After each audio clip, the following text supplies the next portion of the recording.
Les problèmes physiques rencontrés conduisent pour la plupart à des systèmes d'équations aux dérivées partielles complexes, avec des conditions aux limites et des conditions initiales spécifiques.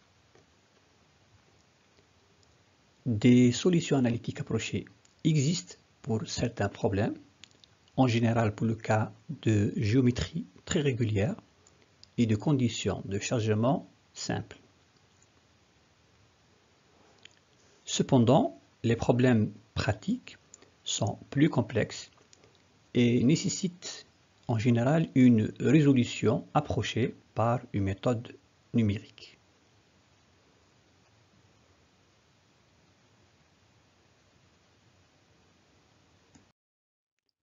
On a recours à une approche numérique lorsque certains phénomènes naturels étudiés sont trop complexes,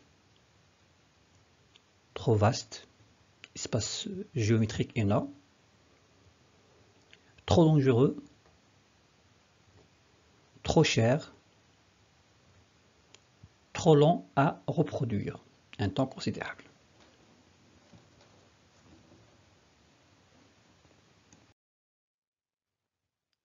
L'approche numérique permet d'éviter de multiplier les prototypes et les essais réels.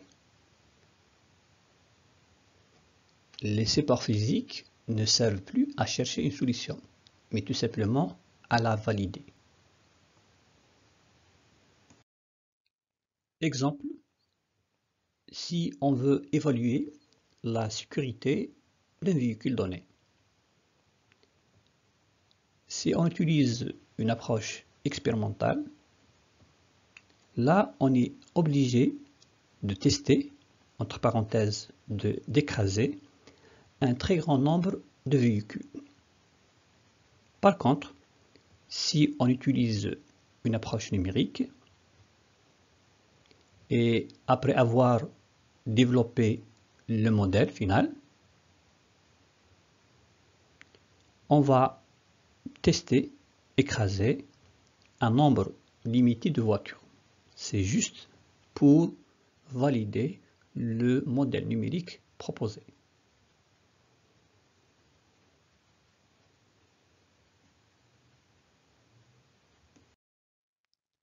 La démarche générale d'une approche numérique peut être résumée de la façon suivante. Donc nous avons le système physique. La première étape, c'est la formulation des équations dérivées partielles, EDP. En deuxième lieu, la transformation des équations en un système d'équations algébriques. Et enfin, l'utilisation d'une méthode numérique pour résoudre le système d'équations algébriques et obtenir une solution approchée.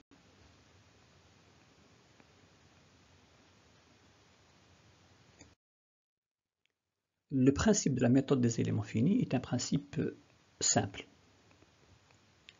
Il est basé sur l'idée suivante, donc subdiviser, discrétiser une forme complexe en un grand nombre de sous-domaines élémentaires de forme géométrique simple, éléments finis. Ces éléments sont interconnectés en des points appelés nœuds.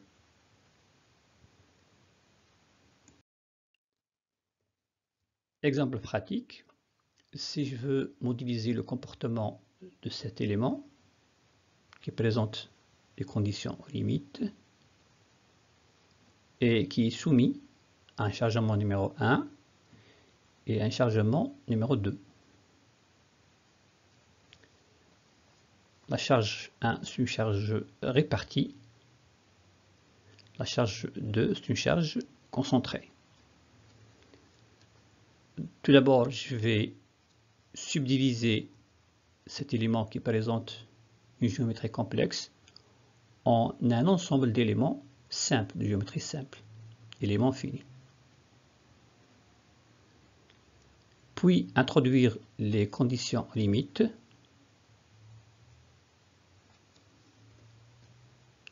et introduire la charge répartie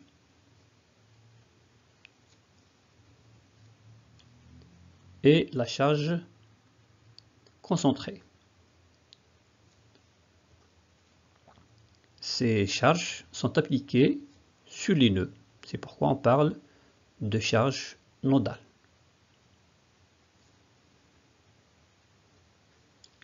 Pour le système 1, c'est un système continu. Le système 2, c'est un système discret. Donc on a fait le passage d'un système continu vers un système discret.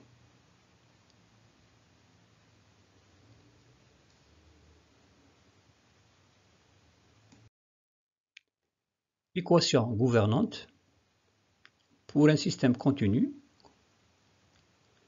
D'une manière générale, le comportement d'un système continu est décrit par les équations aux dérivées partielles.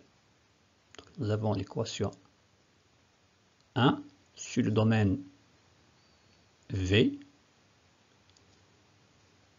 et l'équation 2 appliquée sur la frontière S du domaine V. Avec L et C, c'est des opérateurs différentiels caractérisant le système.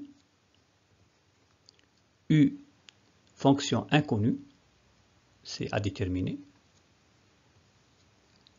F de V et F de S, c'est des fonctions connues, entre parenthèses des sollicitations.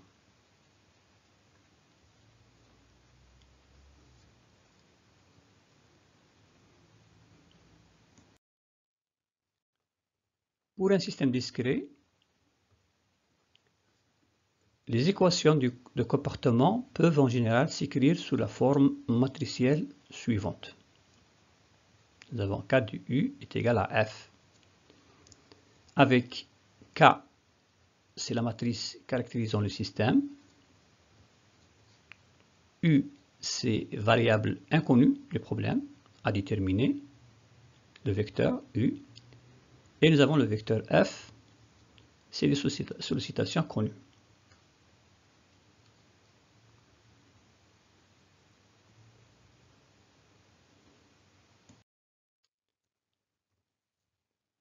La méthode des éléments finis consiste à utiliser une approximation simple des variables inconnues pour transformer les équations aux dérivées partielles en équations algébriques.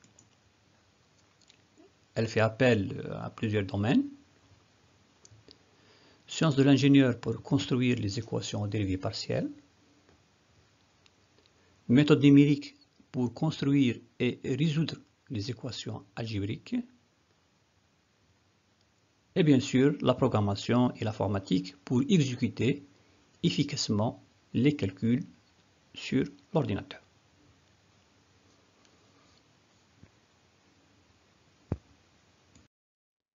Domaine d'application de la méthode des éléments finis, mécanique des solides, mécanique des fluides, transfert thermique, l'acoustique, etc.